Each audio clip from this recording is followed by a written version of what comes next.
YouTube, which of course the technology I'm now very familiar with, was as a year ago, I would have had no idea whatsoever how to do any of this. But now, as we all know, it's second nature.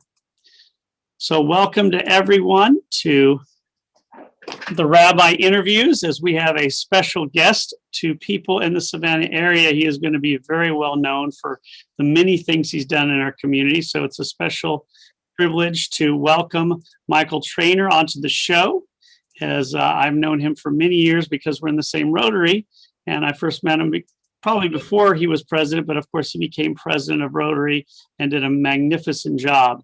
He is the former CEO and president of Savannah Morning News. Let me make sure I get that right.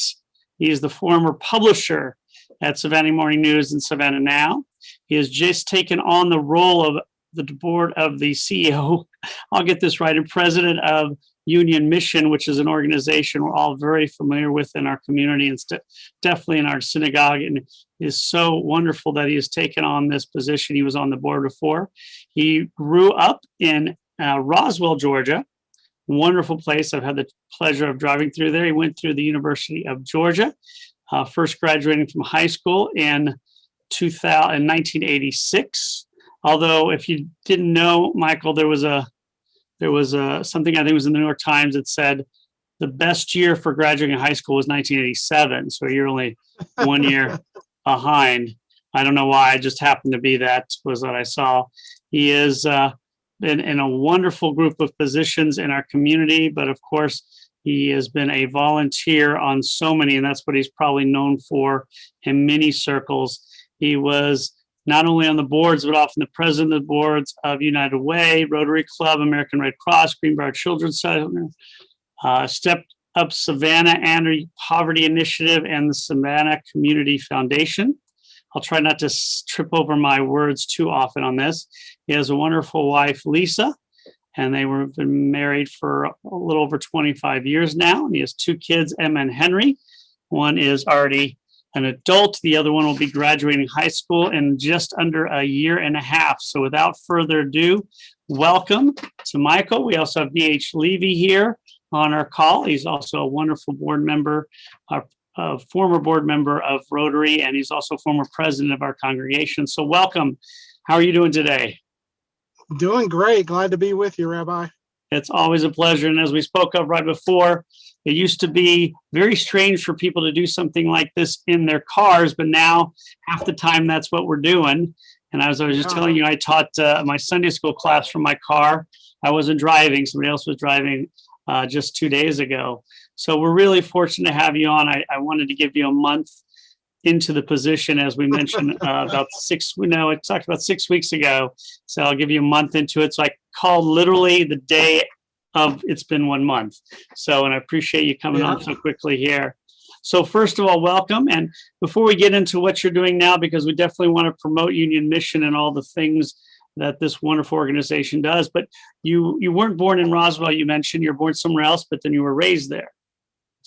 Right. I was born in Wilmington, Delaware, and we moved to Atlanta in 1974. So I was the ripe old age of 9 at the time.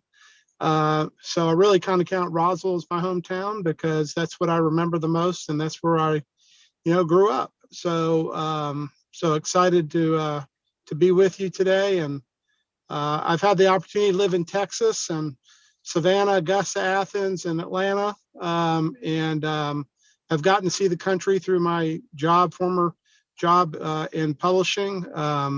Had the responsibility for running Mars Communications newspapers in Texas, Alaska, Nebraska, South Dakota, Michigan, Minnesota, and places like that over the years. And I think I've been to all 48 of 50 states.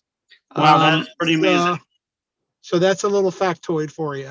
Fabulous. So I haven't been to Montana yet. I need to get to Montana. Have you been to Hawaii? And I have not been to Hawaii. Those are the two. You did good. I mean, that was just a guess because all the continues, but good luck. And when you do go to Hawaii, there's nothing that says I'm going to enjoy Hawaii more than inviting your local rabbi to go with you. So just of course. Put that out there. Of course. I'll remember that. Yeah, I've been to Hawaii because I have a Methodist friend who was a Methodist minister on the University of Hawaii campus. And so I was such a good friend that I went to visit her twice. So, Wow, that's great. yeah, well, I'm a good friend of many. So especially if you're living in a location I want to visit. So for many of us in Savannah, because we've seen you around, it's hard to believe you're not born and raised here because you're so integral to this community. So when you were growing up in Roswell, did your parents or grandparents participate in the community as much as you do? And did you learn this from them? Well, no, they both worked full-time jobs, and they weren't in positions where they were doing much community work. I mean, obviously, we spent a lot of time at church, but no, they didn't. I guess, I learned this really through my time at the University of Georgia and through my first job with Billy Morris in Augusta, where he told us that we all have a social responsibility, that we need to get involved in our communities. And particularly, I was in the newspaper business at the time. And, we write a lot of stuff about the community. And it's one thing to write the stuff that you write, but it's another thing to be involved and know what it is and to really kind of make a difference for the community where you live. So, we were taught to not only report on our communities, but to be involved in our communities. And so it was part of the culture of our company. It was encouraged, and so I got started at a very young age in terms of my professional career. And Frank Anderson, who was my boss actually in Lubbock, Texas, before he became publisher of the Savannah Morning News later on, instilled that in all of us, and we were all very, very active and remain so to this day. That is a great way. It's nice to have a mentor like that to really teach you how to do this. So you graduated from high school, went to the University of Georgia. Did you enjoy your time, first of all, in Roswell with high school and middle school and a little bit of elementary school? Yeah, I love Roswell. Of course, we grew up there when there wasn't much traffic. And I got to learn to drive on Georgia 400, where there were no cars in North Atlanta. And it was a great community to grow up in. And in fact, my mother still lives in the same house we grew up in. So I get to go up there on regular occasions. Of course, not so much during the pandemic, but be able to get up there and see the town I grew up with. It's just changed dramatically from when we were there. So it's not such a small town anymore, but it was a great place to be back then. Yeah, I think the Atlanta area has grown so much that it's pretty much connected to everything in that area, it sounds like. Yeah. And they do have Trader Joe's there. So that's what I hopefully will bring into Savannah. As I tell people often, if we had mountains, Trader Joe's, and no more gnats or no-see-ums, Savannah would be the most perfect place on planet Earth. It's pretty It'd be close. great, wouldn't it? Yeah, it'd be great. And so you went to the University of Georgia, which obviously a lot of people in our community went there as well. And did you study the field that you eventually went into, or did that come later? Well, actually, I went to the University of Georgia, and I wanted to be a sports broadcaster. I love sports, spectating, not so much participation, I guess. And I wanted to be a sports broadcaster. And I ran into this former Associated Press war correspondent. His name was Conrad Fink, and he took me under his wing, and I went into his program, which is publications management. And it was, what it is, exactly as it sounds, which is, how do you run publications and manage them and grow them? And so I got my degree in publications management, which is essentially a journalism degree with a business minor. But it gave you, the type of courses that you needed to be able to run a publications operations. So I left there in 1986. After getting my degree, I moved in my small Chevy Sprint all the way out to Lubbock, Texas, 26 hours later in the car. And that started my career. The funny thing was I had an internship in Augusta in 1986 where we got to see every single bit of the operation at Morris Communications. And when we got to the end of the program, Billy Morris said to us, if you want to move up in the company, I really need people on the manufacturing side. And all my folks are getting up in age, getting ready to retire. and there were 6 of us, and I'm the only one who took him up on it. And I said, when I go back to Athens, I really want to work at the newspaper because I've been cooking fish at Long John Silver's every year. And he said, well, go talk to Mark Smith, the publisher up in Athens, and we'll see what we have. And lo and behold, they had a manufacturing job. So I went into the production side of the business, and I was there until in that part of the business. And I rose up to running all the printing and production operations for the Savannah Morning News, and then moved up to general manager in 1998. Left in 2002 to go to Augusta in the home office and work with them, managing all those properties in the Midwest as a vice president of the company, and then had the opportunity to come back in 2008 when the job came open here, and was publisher until 2020. So I spent from 98 to 2002, and then 2008 to now in Savannah. So it's been great to be here, and it was great to come back. And it's great to be involved in the community and the opportunities that it gave me. So, And also, you're kind of from a different generation in the way that you stayed in one company for so long. I know most people in our generation, you go from one company to the next over time. So that's really a tribute to you and how well you enjoyed your time there, and that you got to go to all these. What do you think about Lubbock, by the way? Lubbock is very flat, and it's the first place I ever saw the train from the front to the back, because there was no trees. So you could see the whole cargo train. It could be a mile long. You could see the whole train. And if you're worried about your hair, you couldn't worry about it anymore because there's no way you can control it because of the wind. So that's a little factoid there. And I think the first night I was there, we had 12 inches of snow, and within a week later had tumbleweed under my car. Welcome to Texas. Yes, at least sir. that part of Texas. But So, it's a great place. It's a great place. You got to get used to it, but it was a great place. yeah, the only problem is that Texas Tech, which is a wonderful college, but that's one of the rivals of the University of Texas where I went. So, but Yeah. it's a nice place. I know a lot of people through the years who went there. So before we continue, I'm going to see if anybody on either Terry BH or Margie have any questions they'd like to ask you. If not, then we'll continue. All right. So you have been in this industry. When you came to Savannah the first time, was it because of the city, or was it just because of the job? And then what did you think when you came here the first time that gave you the consideration to come back? Yeah, of course, growing up in Georgia, I wanted to come back to Georgia. And Billy Morris had the property here, the newspaper, and he had an opportunity here, so I came back for that. Really wanted to get back to Georgia. So that was a wonderful time to come here, and a wonderful opportunity. And so you came here twice. So, so you came here, you left, you came back in 2008, and you've been here so for the last 12, 13 years.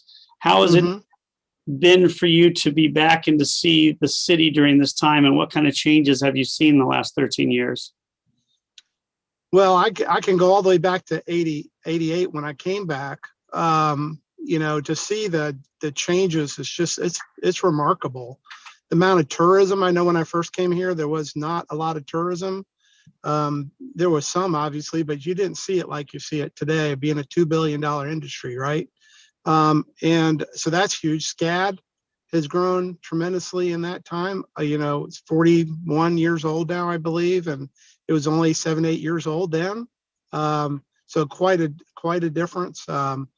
We didn't have as many hotels as we have today, and the vibrancy that we have downtown, and it's very vibrant, as you know, and very diverse, which is great. And I think it's added a lot of excitement to Savannah, and the new with the old. And we didn't have a big transient population because of the colleges weren't that big back then, but we have a lot bigger transient population now. So just a lot of changes, and change comes with issues as well. But Savannah has been able to navigate those well, I believe, and is well positioned for future growth. So excited to be back here, and those changes that I've seen, and The newspaper was down on Bay Street at the time, and we were in Oh, really? yes, we were in a multi-story building. As being in production, I knew we touched an insert pallet 13 times before we even got the insert into the newspaper. And then we moved out to Chatham Parkway into a huge facility, which made a huge difference for that company. But just tremendous changes over the years. What were some of the highlights during your time with the paper in Savannah?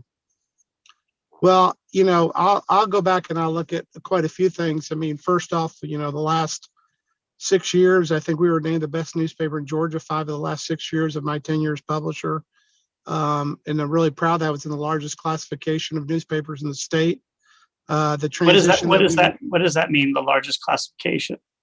Well, there's multiple classifications in the state based on the size of your newspaper, and Savannah fell into the largest classification with Columbus, Augusta, Macon, Atlanta, and Athens, and other newspapers of size like that.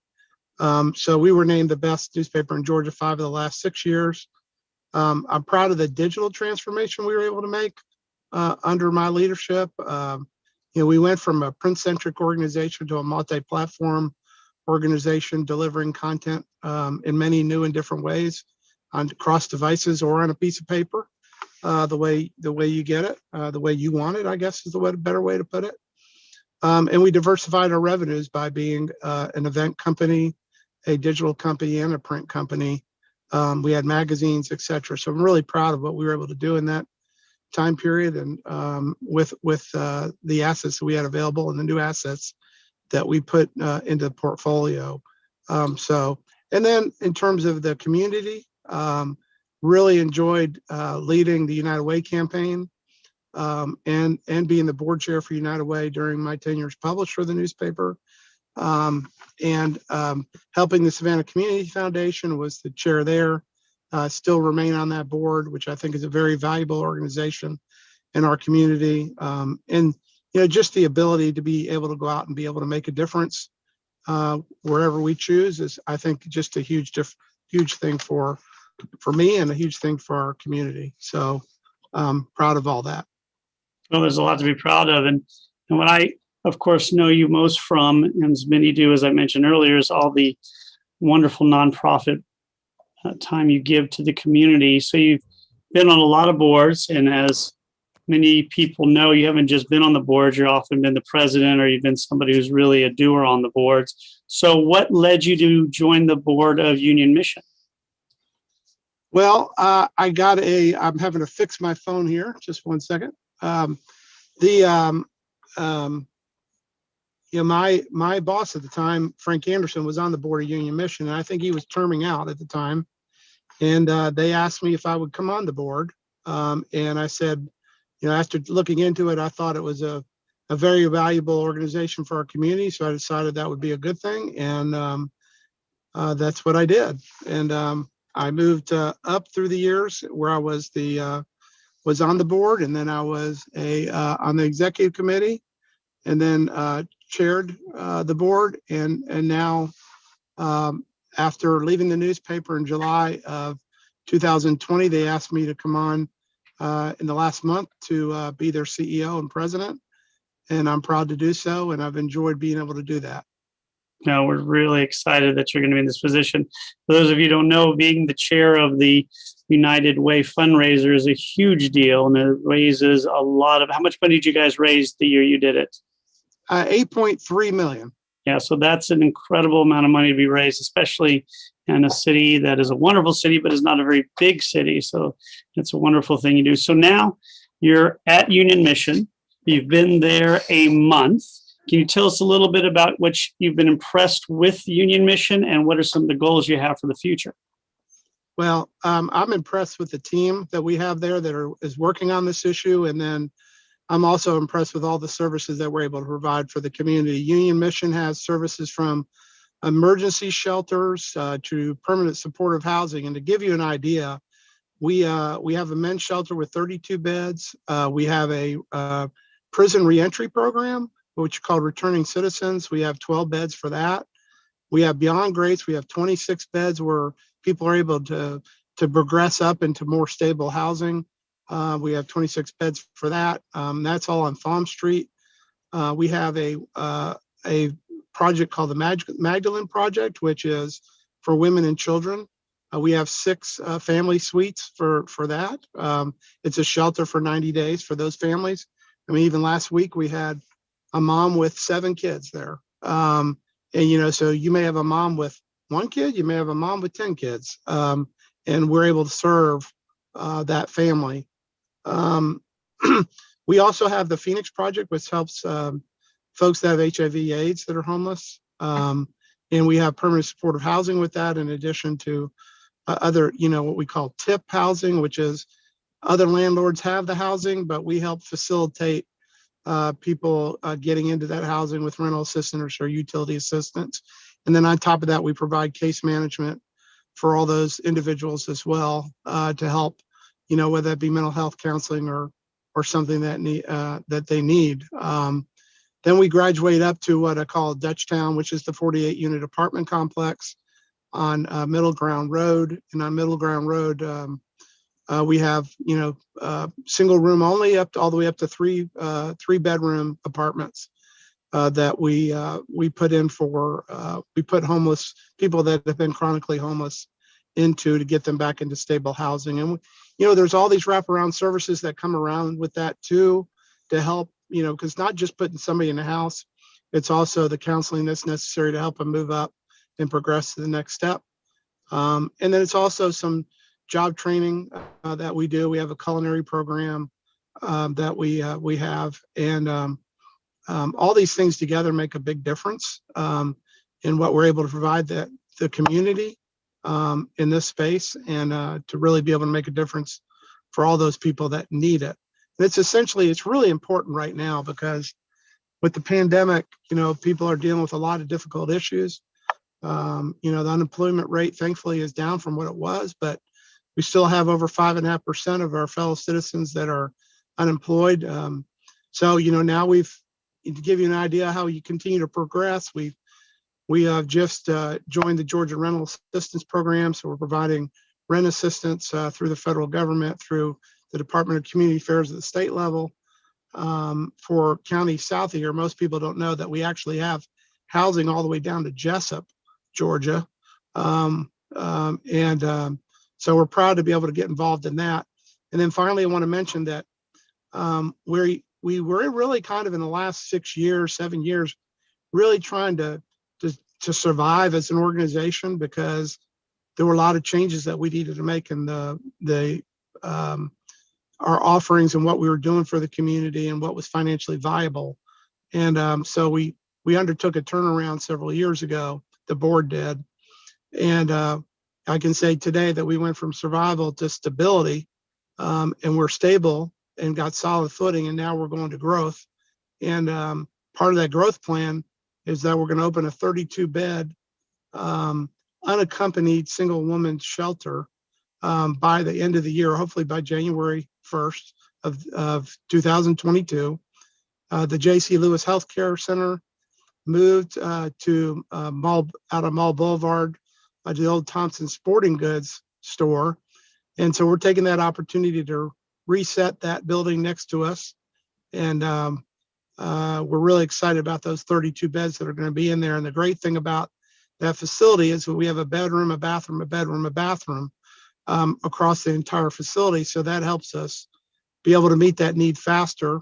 Even though there's a capital raise that's necessary to do that, we feel comfortable that, we're going to be able to accomplish those goals and be able to get that open by the end of the year. And that will be a shelter that's not available anywhere from the Georgia-Florida line all the way up to Augusta, Georgia. There's not a women's shelter like this for any homeless woman who is looking for a place to stay. Now, we do have a great safe shelter in town as well.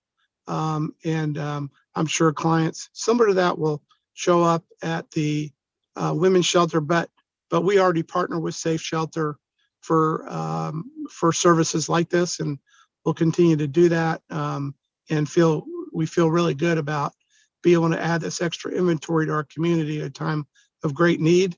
We're getting anywhere from 4 to 6 calls a week from single women that are looking for a place, and they don't want to go to a men's shelter. So we know this is going to make a difference. So excited about that. And our goal is really to get that going, and then also to identify through strategic planning the various strategic gaps that are out there in the community, and determine how we can fill those gaps, prioritize them. Not only can we provide that service, but can we do it and do it with the financial backing that needs to be done with, so that we can be successful. Not start something that's going to shut down in a year. Start something that's really going to make a difference throughout the community over a longer period of time. So we're underway on that identification of those strategic gaps, and we're going to work with partners throughout the community to come up with the best solution. There may be things that we think that need to be done, but we may not be the best people to do it. There may be other people that can do that, or we can partner. And I think partnerships are really important to the future of how we do things. We can't live in silos and be successful. So we look forward to being able to do that and come out with a new plan for the organization on how to grow and provide the services to the homeless community. Wow. And again, I thought you guys did a lot, but that's all you do? I imagine That's all we do. You don't even need a staff. It's probably just you and somebody to answer the phones. It's a pretty incredible thing for those of us who are familiar with Union Mission, probably the premier organization that deals with homelessness in our area. And as you mentioned, I didn't know if it was known out in the community, but the shelter for single women is something that is so desperately needed in our area. I had no idea there were so few in the state, but that is really an area I know that you guys are shooting to really help a lot of people in the future. So thank you for doing that. So with all of this going on, where do you guys get your funding? Well, we get a combination of funding, from private donors. I would say right now it's a little over 30% of our dollars come from private donors. We get some from the city of Savannah. I would say about 14% comes from the city. The rest comes from grants and agreements that we have with the Department of Community Affairs in Atlanta, and then with HUD. And so that's how we're funded right now. Obviously, we're doing our best to increase the private donations on a budget of about $3.5 million, doing our best to try to increase those, and then find other sources based on whatever we come up with on these gaps, determine, how we'll move forward in terms of how we secure the funds to move forward. The one thing we want to be careful of is, again, not start something for it to go away in a year. We want to start something that's going to stay here. And so we just got to make sure we, find those things that are going to make that difference. Yeah, sustainability is always the key. And it's really great to hear that you're thinking about that. So with all of this going on, when somebody needs assistance, do they just call in? What's the best way for people to help? There's several ways to do it, but yeah, I would suggest that to call us, at 912-238-2777. There's my plug, Robert. We'll get you directed in the right direction. But I also will say that the Homeless Authority is another option as well, in terms of what they call coordinated entry, in terms of finding and knowing where all the inventory is. But we can take people in shelters on a daily basis, right? I had somebody call me a couple of weeks ago on the weekend, said, I've got a friend of mine, he really needs to get out of a bad situation. Can he come to the shelter? And I said, absolutely. I picked up the phone, called the director of operations, and he immediately got that underway. And, the gentleman ended up not taking us on our offer, but at the same time, we had that available to that individual. And then once they get into the shelter, we're able to help them through that continuum of trying to get that person help, because we have a mental health counseling staff as well. And that mental health counseling staff meets with clients all day long to help them on the issues that they're facing. So, but yes, call us. We've got the Homeless Authority, but we're happy to help any way we can. And I think that's a great thing to say. Listen, call us. We'll help you if you can. But if we can't, we'll help you find a place that can help you. And that's really right. I think for not all of us, but a lot of us, we meet people we know need assistance. They may not feel comfortable doing it, so we can help them by just simply giving that number or calling on their behalf. And appreciate you acknowledging that you're going to help in any way possible. But if you can't, you'll help send people to places where they can get that help, which was And really we do, nice. we do that on a daily basis. I was in a program managers meeting this morning where they were talking about an individual that was referred to another place we could help them better. And, and that's what we're about. And you're doing a great job. I know fundraisers and such forth are very important, because if you have a $3.5 million budget, 30% comes from donors that are in Savannah, kind of individuals. So you're talking, you need to raise about $1 million or more minimally from our community. So that's an impressive thing to do. How do you raise the money? Well, we do it in so many different ways. Obviously, one-on-one, we do it through our, communications and newsletters to tell people what's going on. We do it through our website and social media, the whole host of things that you would typically think. We do it through grant writing, right? So we do everything that, or we try to do everything that enables us to have the best opportunity to show that, that we're actually, meeting standards. I think that's a big piece. And then showing people that, how are we making a difference in somebody's life by doing this? And so, we are always, interested in sharing testimonials of the people that we serve, because I think it shows the value of what Union Mission does. And so that's how we go about it. A lot of the things you would think that, the common sense things that you would think you would do, that we do those. Nice. And so how have you enjoyed your first month? Has it been overwhelming? Has it been easier than expected? Have you got to know everybody, know the systems yet, or is it going to take a little longer? Well, I think it's a combination. Being on the board for 9 years, I went in, knowing what the organization does, and I am familiar with a lot of the staff from my tenure, but still learning from a lot of that staff as well. I think the first month you have to do a lot of listening. And, your preconceived notions of what you think it is could be a lot different than what you thought. So I've been doing a lot of listening, and it's been a great month. Like I said, I think we have a great team to provide these services. They're dedicated, loyal, driven, and I'm proud to be associated with them. Thanks. And I see we have a question from First PH. Mike, thank you very much for doing this interview. It's quite enlightening, because honestly, I really didn't know very much about Union Mission before. And congratulations on your Thank you, BH. new position. I realize you were not in your present position as ED last year, but can you give us an idea on an annual basis, roughly how many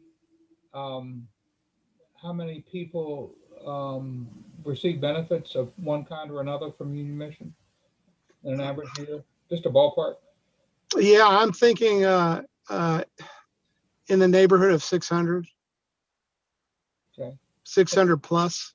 Yeah, that's impressive. And do you all have a social worker or maybe more than one on your staff? We have them across all of our programs. So at Grace House for Men, where we have 32 beds, we have case managers, resident assistants, program managers, etc.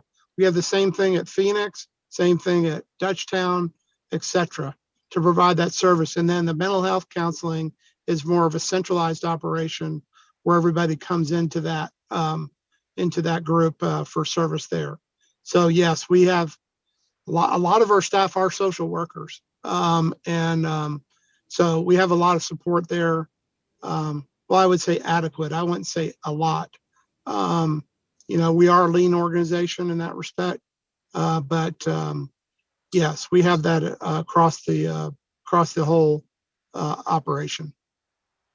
And for those people who are, in residence, so to speak, for a period of time, is there an average length of time that they stay with you before they are able to, re-enter the regular world? Yeah, it really depends on what program it is, BH. But we, this one thing I learned in the first month is that they are program managers for a lot of the programs um, outside of Dutchtown. We're looking more around 2 years, even though we have some that have been there a lot longer. But an average of 2 years to get, nice stable housing. And we try to help them, with budgeting and all the things that you would think of that we do, that we take naturally, right? We help them try to get back on their feet by helping them with that as well. Thank you. Thank you, BH. Margie Good or to see Terry, you. do you have any questions before we continue? Well, I think that's a key aspect to what you're talking about. It's not just giving somebody food who needs food or somebody needs shelter for the evening. Of course, that's important. But what's much more important is to help them become part of the community, to help them fend for themselves, to take care of their needs themselves. And that's really, I think, your number one challenge, because, again, that's so much more harder to do than just getting somebody a place to stay for the night. Yeah, you gotta have the life skills as well. And these folks that have been on hard times, they have a lot of different issues, right? That every individual is different with what we're dealing with, and we're trying to help them fill in those gaps and get them strong enough where they can live going forward in stable housing and be able to support themselves. Right. Now, as we're coming to the close, I want to also ask a question that pertains not at all to this. What do you do for fun? What do you do for your hobbies before and during the pandemic? Well, during the pandemic, it's been interesting because you really can't go out anywhere, or couldn't go out anywhere. But I love trying restaurants. I just love sports. I still love sports, going all the way back to when I want to be a broadcaster. I'm looking forward to baseball starting up in a couple of weeks, and I've gotten here recently into watching Indian movies, Bollywood type movies, and they're very interesting movies, and they're very well done. I didn't think I could watch movies with subtitles, but I've gotten pretty good at watching the movie and reading the subtitles. But those are some of the things, and obviously family. With a 20-year-old daughter at University of Georgia now, I've got a year and a quarter left with our 17-year-old at home before he goes off to college, and Lisa and I are empty nesters, so we spend a lot of time with family. That's great, and I'm glad that she's enjoying. I thought she had finished, so my bad. Where does your son want to go to college, or is he not sure yet? He's trying to decide, but he'll be successful with whatever he does. I feel confident that he's well prepared. He's going to public school at Savannah Arts, and by the way, he loves virtual school because he's done it 1 o'clock every day, and he can have lunch at home and have the break and all that. But he'll be a senior next year. He needs to experience the in-person senior year, hopefully. But anyway, so we'll see what he does. Yeah, here's hoping for that. I think that would be preferable for most. You get to go to prom, you get to hang out with your friends. So, and good luck for baseball season. Do you root for the Braves? Absolutely. Well, Absolutely. Are they going to have this team this year? I don't pay attention to baseball anymore. Well, they're supposed to be really good again this year, but the other teams are really good in their division, right? So the good news is that if the Braves aren't that good, we have Georgia football in September. So big Georgia fan, obviously. And so but I love sports, period. Well, good luck. I hope Georgia football does well. They've been doing well very recently. So thank you so much again. For anyone who is interested in learning about Union Mission, please call. For those of you who don't know, it is the premier organization that helps with homelessness in our community, along with one or two city one. What's it? I just forgot the name of the housing authority, along with the housing authority. Homeless authority. Oh my goodness. Yeah. I tell you, my mind. You got Inner City Night Shelter, and you've got Old Savannah City Mission. You've got Family Promise. You've got all Safe Shelter and a lot of other great organizations in the community as well. But we're proud to be able to provide the services that we do. Yeah, and you're doing a great job. It's really a pleasure. And again, everyone check out Union Mission, especially if you know of someone who's in need, or if you have a little extra cash you want to donate to a wonderful organization. Next week, we have the pleasure of interviewing Rabbi Stephanie Alexander, who's the rabbi of the Old Synagogue in Charleston, a wonderful leader in her community. Most of the people we do interview are in Savannah, but once in a while we want to go outside to see what they're doing. And so please don't miss that. She is going to be terrific. So thank you again, Mike. We really appreciate it. Thanks for all you're doing in your mission, all the boards you're on. And I hope your son and your daughter have a wonderful last part of their semester. Thank you. You all have a good Thanks for afternoon. joining us. It was very informative. Thank you. Thank you. Bye. Bye, guys. Stay safe, everyone. And we'll